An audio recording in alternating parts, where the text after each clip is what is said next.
अवधूत चिंतन श्री गुरुदेव दत्त श्री स्वामी समर्थ महाराज की जय। श्री स्वामी समर्थ। नमस्कार प्रिय स्वामी भक्तांनो, आज आम्ही तुमच्यासाठी स्वामी महाराजांचा असा एक मंत्र आणलेला आहे। ज्या दिवशी तुम्हाला हा मंत्र ऐकाल त्या दिवशी तुमच्या घरात चमत्कार होईल। स्वामी भक्तांनो, आज आम्ही तुम्हाला जो मंत्र सांगणार आहे त्या मंत्रावर विश्वास ठेवा, कारण गरिबीकडून श्रीमंतीकडे नेणारा हा मंत्र आहे। हा मंत्र ऐकल्यापासून काही दिवसातच चमत्कार होऊ शकतो। फक्त तुम्ही स्वामींच्या चमत्कारावर विश्वास ठेवा। तुम्ही स्वामी महाराजांकडून बरेच दिवसापासून काही ना काही मागत असाल। तुमची तिजोरी पैशांची मोकळी झाली असेल, तुमच्याकडे काहीच पैसे नसतील, तुम्हाला सतत पैशाची गरज असेल, तुम्हाला तुमची तिजोरी कायम पैशाने भरलेली असावी असे वाटत असेल, अशी तुमची इच्छा असेल, तर आज तुमच्यासाठी खास ही संधी घेऊन आलो आहे। मग आत्तापासूनच हा मंत्र ऐकायला सुरुवात करा व काही दिवसात तुम्हाला पैसे मिळतील। तुमचा स्वतःवरही विश्वास बसणार नाही। गरजेपुरते पैसे मिळावी अशी तुमची इच्छा असेल आहे तर हा मंत्र तुमच्यासाठी शुभ संधी घेऊन आलेला आहे।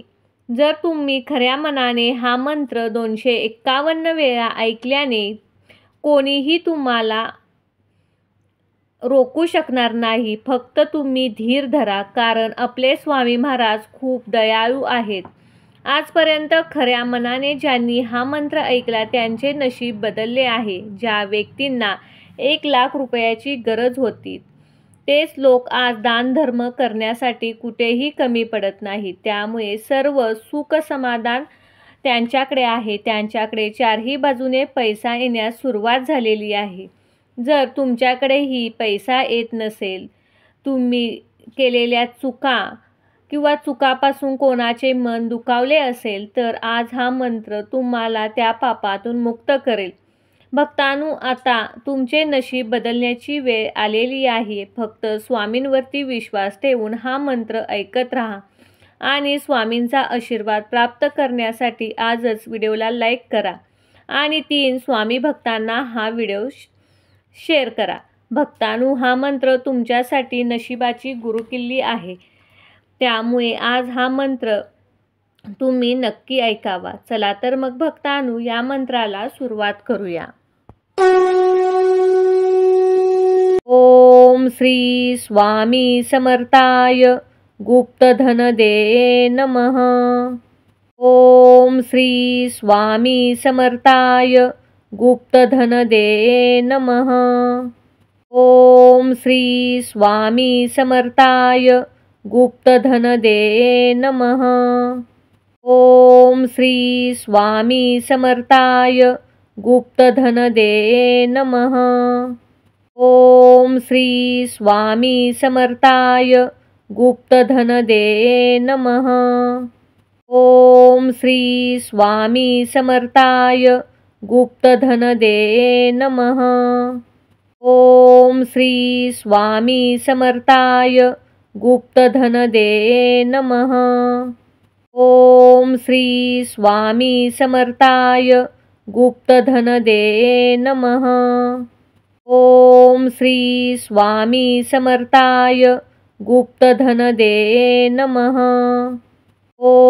श्री स्वामी समर्थाय गुप्तधन दे नमः। ओम श्री स्वामी समर्थाय गुप्तधन दे नमः।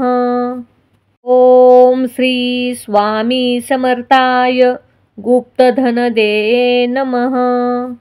ओम श्री स्वामी समर्थाय गुप्तधन दे नमः। ओम श्री स्वामी समर्थाय गुप्तधन दे नमः। ओम श्री स्वामी समर्थाय गुप्तधन दे नमः। ओम श्री स्वामी समर्थाय गुप्तधन दे नमः। ओम श्री स्वामी समर्थाय गुप्तधन दे नमः। ओम